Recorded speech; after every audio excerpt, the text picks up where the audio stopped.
Isang masayang araw na naman mga kagala, at dahil dyan sumama ko sa isang biyahe para hindi tayo mainip. Papunta kami doon sa medyo malayong lugar. Magandang lugar dito sa may Aurora, Maria Aurora.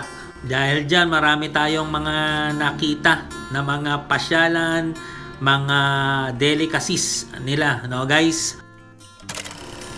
Guys, good morning. Punta kami sa ngayon, sa Baler. Kasama yung mga kasama namin sa simbahan. At yan, makikita natin, no, yung mga kasama namin sa church. Kanina medyo nahihilo-hilo pa ako niyan, kaya ganyan talaga itsura ko. Anyway, kung ganyan na talaga, wala na tayong magagawa. Yan yun, Municipality of Maria Aurora. I-stop over yan guys. So yan mga kagala, makita natin nandyan yung mga dam, mga beach, pasyalan. Medyo kalmado ang araw nyan guys. Wala kaming ginawa kundi mag-relax sa tanawin. So salamat nga pala sa She Life na aming nasamahan mga kagala.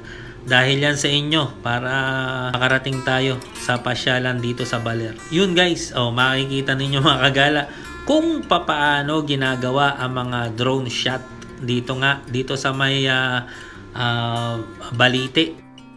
Yun daw yung millennial tree, kumbaga historical site dyan sa Aurora guys. Meron pang kolong-kolong kanina. Dyan mga kagala ang aming accommodation courtesy of Bro Jerry na dyan po nakatira. At yan, feeling turista mga kagala. Makikita natin dyan na po pwede tayong mamili ng mga rep magnet, mga damit-damit, mga porsela, sombrero. Yan mga kagala, para tayong mga turista talaga sa malayong lugar ng galing pa sa Pampanga papunta sa Baler. Ilang oras din yan mga kagala. At nang makita na namin yung dagat at mga falls, yan, Kaunayan Falls yan kung hindi ako nagkakamali mga kagala. Tonto, napakalinaw ng tubig at napakalamig mga kagala. Refreshing yan mga kagala. Tuwan-tuwa na ang bawat isa mga kagala, lalo na sa pagbagsak ng mga tubig. Yan, nagsasalita na naman to mga kagala.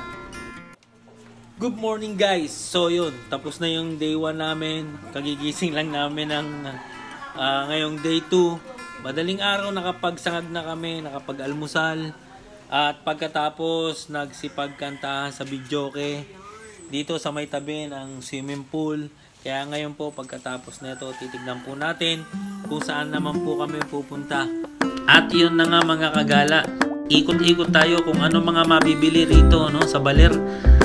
Napakalalaking pakwan mga kagala. Yan na po yung Bulawan Falls.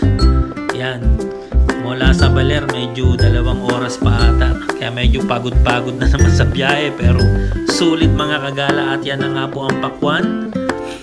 Kanila na pong kinakain yan mga kagala. At napakalinaw minsan pa ng tubig, walang kupas mga kagala. At napakaganda ng nature. Meron pang parang bridge dyan na kung saan napakagandang magpa-picture-picture. Yan mga pako mga kagala, dahil napakaganda ng klima dyan. Maraming tumutubong halaman. Yan, buko, kilala sila dyan. Suman, bukayo.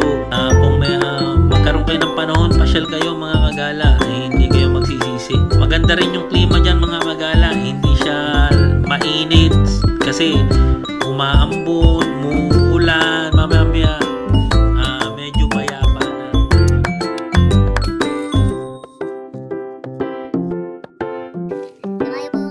Yeah, may nahanap kami dyan mga kagala. Ang famous buko roll ng Nueva Ecija.